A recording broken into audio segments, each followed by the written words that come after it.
You ever feel exhausted by your own friendships? Like you're always the one reaching out, always showing up, always giving energy, but never receiving it back? Maybe you have 100 contacts in your phone, but feel completely alone. Maybe you're everyone's therapist, but have nobody to talk to when you're falling apart. Maybe you're starting to realize that having a lot of people around you isn't the same as having people who actually care. Here's the truth. Your circle isn't about quantity, it's about quality. Nina Martinez learned this the hardest way possible when she ended up alone on her kitchen floor with 50 close friends and not one person willing to help. An 82-year-old neighbor taught her a lesson that changed everything: the circle test. Nina was 29 and everyone's best friend. She remembered birthdays, organized dinners, mediated conflicts, showed up to every event. Her calendar was always full, her phone constantly buzzing. She was proud of being needed, proud of her massive network, proud that she could call 50 people close friends. Until the night everything shattered. It started as chest pain after a long day at work. Nina ignored it, pushed through, made dinner. By 9 p.m., she couldn't breathe right. By 10, she was on the kitchen floor, unable to stand. She grabbed her phone with shaking hands and did something she never did: asked for help. She texted everyone, all 50 close friends. "Emergency, need help, please come." And she waited. The responses came slowly. "Sorry, busy tonight. Can't, have plans. Maybe call 911. Not one person dropped everything. Not one person showed up. 3 hours later, her elderly neighbor, Mrs. Chen, heard something fall and used the spare key Nina had given her months ago. Found Nina on the floor, called an ambulance, rode with her to the hospital, stayed until morning. Mrs. Chen, who Nina barely knew. Mrs. Chen, who wasn't even on the 50-person list. Recovery took 3 weeks. Mrs. Chen visited every day, bringing soup, helping with basics, asking nothing in return. Of Nina's 50 friends, 12 texted feel better, 3 sent flowers, 0 visited.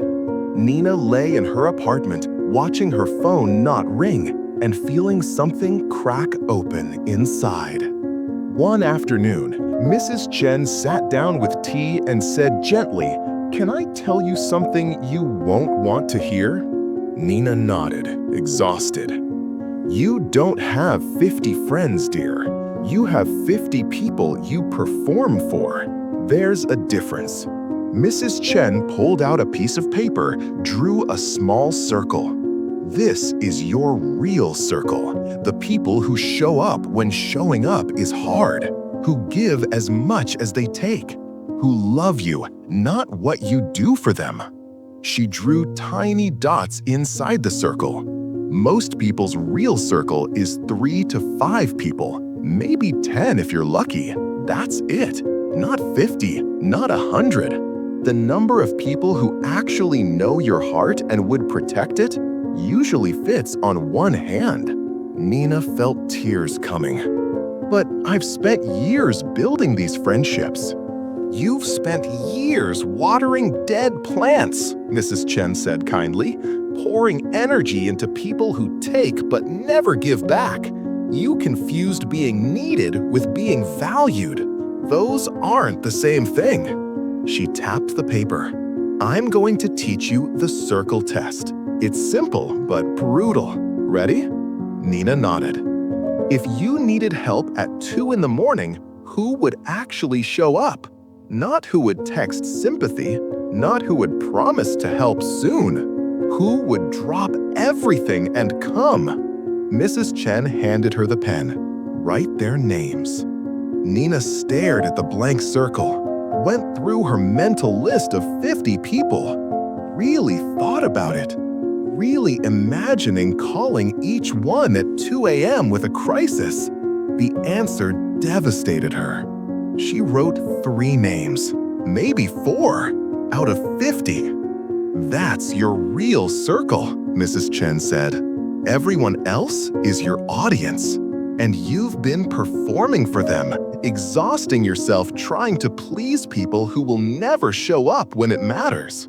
Over the next week, Mrs. Chen taught Nina how to protect her circle. First, stop watering dead plants. The people who drain you but never fill you back up, let them go. It'll hurt. They'll call you selfish. Let them. Second, quality over quantity. Better to have 5 real friends than 50 fake ones. Third, reciprocity. Real relationships flow both ways. If you're always giving and they're always taking, that's not friendship, that's exploitation.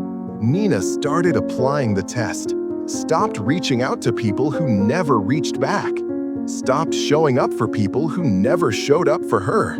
Let relationships that were one-sided naturally fade. Her phone got quieter, her calendar got emptier. At first, it felt like loss. Then, it felt like relief. 6 months later, Nina's circle was 5 people. Just 5. But those 5 actually knew her, called to check in, showed up without being asked, celebrated her wins, and held her through her losses. The difference was staggering. She had more energy because she wasn't wasting it on people who didn't value it. She felt more loved because the love she received was real, not performative. One evening, Mrs. Chen asked, "How does it feel? The smaller circle?" Nina smiled. "Lighter, like I've been carrying 50 people on my back and finally put them down. The 5 I kept, they carry me too."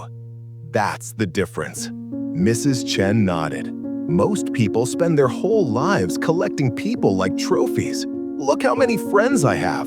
But quantity means nothing if you're still alone when you fall. Your circle should be small enough to actually know everyone's heart and strong enough to hold you when yours is breaking. Nina asked, "Why did you help me that night? We barely knew each other." "Because I needed the circle test too, 40 years ago. Someone taught me. Now I pass it forward." Real relationships aren't about proximity or history or how long you've known someone. They're about who shows up. You gave me a spare key just in case. That told me who you were. So I showed up. 2 years later, Nina still has her circle of 5. Sometimes it grows to 6 or 7. Sometimes it shrinks to 4. But every person in it has passed the test, would show up at 2 a.m., gives as much as they take, knows her heart and protects it. She teaches the circle test now to anyone who listen. Your circle isn't about how many people know your name. It's about how many people know your heart. Not everyone deserves access to you. Protect your peace.